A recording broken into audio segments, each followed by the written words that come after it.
तेनालीराम की कहानी। रंग बिरंगे नाखून। एक बार की बात है, राजा कृष्ण देव राय के दरबार में एक बहेलिया आया। बहेलियों को देख राजा काफ़ी खुश हुए, क्योंकि राजा को पशु पक्षी बहुत प्यारे थे और बहेलिया एक रंग बिरंगा सुंदर पक्षी दरबार में लेकर आया था। दरबार में आकर बहेलिया बोला, महाराज, मैं कल ही इस खूबसूरत और विचित्र पक्षी से जंगल से पकड़कर लाया हूँ। यह बहुत सुरीला है और तोते की तरह बात कर सकता है, साथ ही यह मोर की तरह नाच भी सकता है।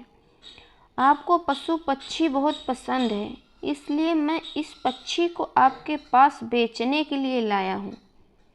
महाराज काफ़ी खुश हुए और बोले, देखने में तो यह पक्षी खूबसूरत नज़र आ रहा है, मैं इसे ज़रूर खरीदूंगा और तुम्हें उचित इनाम भी दिया जाएगा। यह कहकर राजा ने बहेलिये को 50 सोने के सिक्के दिए और पक्षी को शाही बगीचे में रखने का आदेश भी दिया।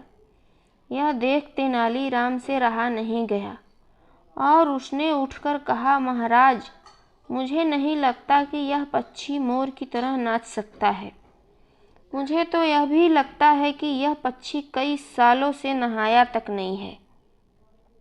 यह सुनते ही बहेलिया घबरा गया और रोने वाला मुंह बनाकर बोला, महाराज, मैं बहुत गरीब बहेलिया हूँ।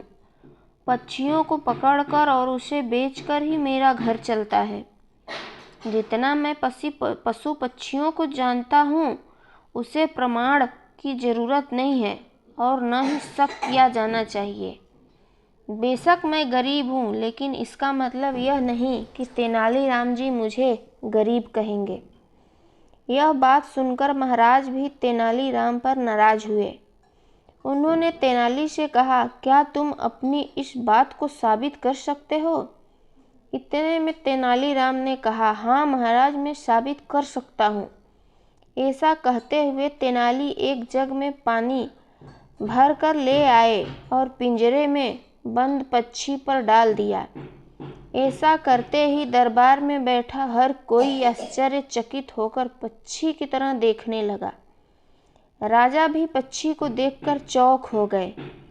तेनालीराम ने जैसे ही पक्षी पर पानी डाला, उस पर लगा सारा रंग उतर गया। पिंजड़े में बंद पंछी का रंग हल्का भूरा हो गया।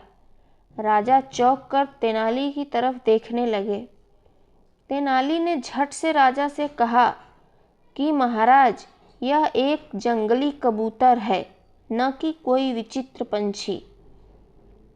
महाराज ने तेनाली से पूछा, तेनालीराम, तुम्हें इस बात का कैसे पता चला कि इस पक्षी को रंगा गया है?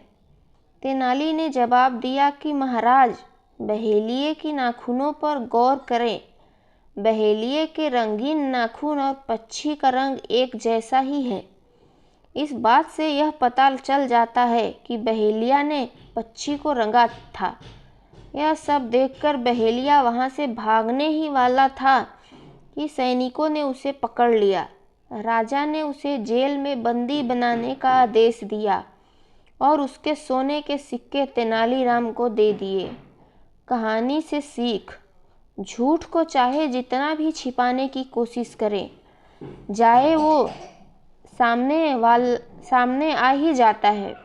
इसलिए कभी भी झूठ बोलकर या लालच से किसी भी चीज़ को चाह ना रखें।